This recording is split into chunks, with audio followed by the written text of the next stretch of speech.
Dans la presse ce matin, il y a un article qui est de la musique à mes oreilles, si je le lis à haute voix, évidemment. Oui. Un article sur la marche. Et les chiffres sont spectaculaires. C'est un chercheur de Boston qui a pris 2 groupes de personnes. Un groupe qui faisait des étirements. Deux groupes de 60 adultes, là. Le premier faisait des séances d'étirement et le deuxième marchait 3 fois par semaine pendant 40 minutes. OK, le premier qui faisait des étirements marchait pas, là. Non. C'est juste des étirements. C'est ça. Il faisait de l'exercice, de l'étirement, de yoga, etc. C'est bon. Mais quand même assez intense. Et l'autre, juste, va marcher 40 minutes 3 fois par semaine. Après 1 an, le volume de l'hippocampe, ça c'est un gugus dans le cerveau, là, des membres du premier groupe s'était réduit. Tandis que celui des groupes de marcheurs avait augmenté d'environ 2%.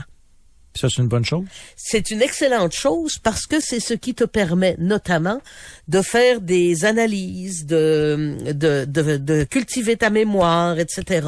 Donc, le cerveau, tes capacités cérébrales s'améliorent si tu marches 3 fois par jour. 3 fois par semaine. 3 fois par semaine, 40 pardon. minutes.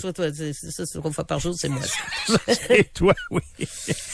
Si tu marches 3 fois par semaine, 40 minutes, comme par exemple la gang à Bruno Perron qui a son club de marche à Laurier, Québec. À Place Laurier, là, tu améliores tes capacités cérébrales, cognitives, pas seulement ta condition physique. Okay. Mais en plus de ça, t'améliores aussi ta condition physique.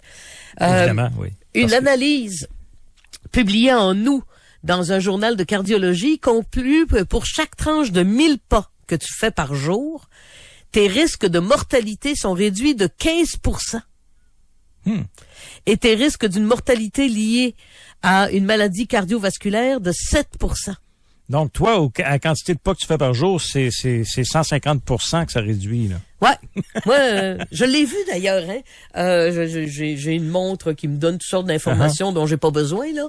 Et quand j'ai fait ma marche longue et au repos, mon cœur était à 60 battements par minute à la fin, alors qu'il était à 65 au début de de mes 3 semaines de marche. Alors, tu améliores effectivement ton cardiovasculaire de façon importante en marchant, et t'as pas besoin de marcher en fou. Les études disent, moi j'ai toujours dit 10 000 pas par jour, là, mais 4 000 pas par jour sont nécessaires pour réduire de manière significative le risque de mortalité. 4 000 pas par jour, c'est pas grand-chose. C'est même pas 3 kilomètres. Ouais. Puis moi, j'avais lu quelque part qu'à partir de 5 000 pas ou à peu près, plus haut que ça, la différence du bénéfice vaut pas vraiment la peine. Oui, il va y avoir une petite augmentation du bénéfice, mais pas autant que... Pas le même pourcentage que le pourcentage de pas. Alors, ils comprennent également que les gens qui circulent beaucoup en voiture, ils disent que la quantité de gens qui, pour 1 kilomètre, prennent leur char, là, mais je comprends, quand tu vas à l'épicerie puis que tu vas revenir avec 2 sacs, c'est normal. Bon. Mais les gens ne savent plus évaluer les distances à pied. Donc, ils prennent leur voiture par défaut. Et il faudrait retrouver ces repères. Est-ce que je suis capable de faire ça à pied? 1 kilomètre, c'est à peu près 1000 pas, c'est un peu moins que 1000 pas, ça dépend de ton enjambée, là. C'est 10 minutes. À peu près, ouais. La plupart des gens vont marcher à 5 km/h. Donc, un peu plus, disons 12 minutes. Ouais, à peu près 12 minutes 12 minutes le kilomètre. Tu marches 35 minutes, tu viens de marcher 3 kilomètres.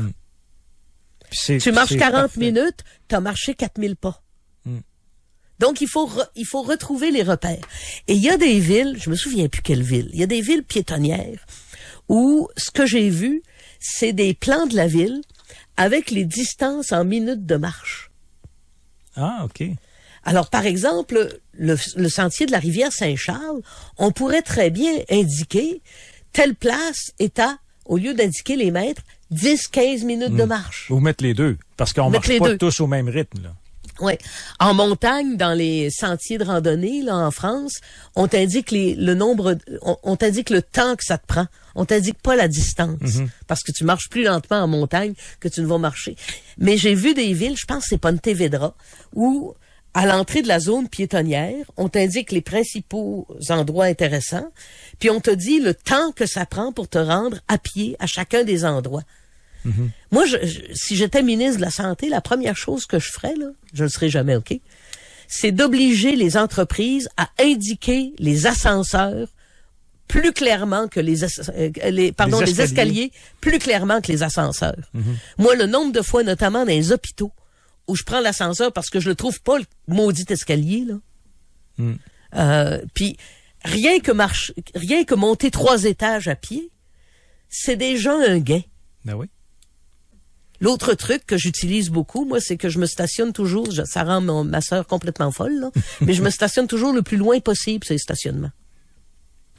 Ça a l'air niaiseux, mais je finis par faire 1000 pas.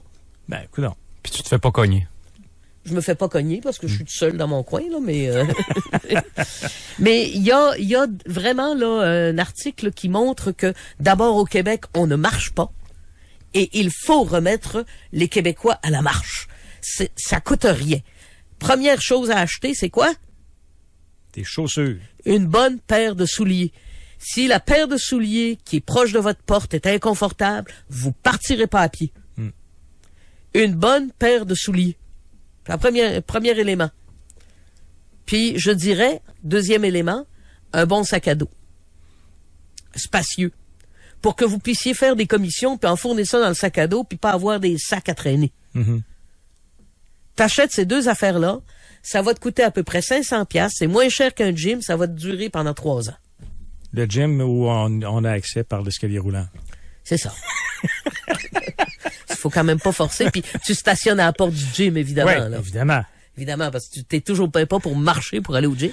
Ben là, quand même. Mais il y a vraiment, puis il y a évidemment tout le plaidoyer de Piétons Québec là, qui veut réduire à 30 km/h pour que les piétons aient le sentiment d'être en sécurité. Ça, je suis sceptique pour tout ça. Aussi. Mais commence par me donner des trottoirs qui ont de l'allure. Mm-hmm. Commençons par nous demander qu'est-ce que je peux faire à pied. Je vous dis, il n'y a pas grand-chose qu'on peut pas faire à pied. À part Costco. À part Costco. Costco, je suis pas capable de le faire à pied. Surtout quand je vais faire le plein d'essence. Oui. C'est pas facile, effectivement. Tu sais que c'est arrivé à Jean-Marie de Coninck, qui est un distrait. Lui, il arrêtait faire le plein quand il y avait le temps. Ouais. Fait que, j'ai le temps, j'arrête. Il était en vélo. OK. 9h53.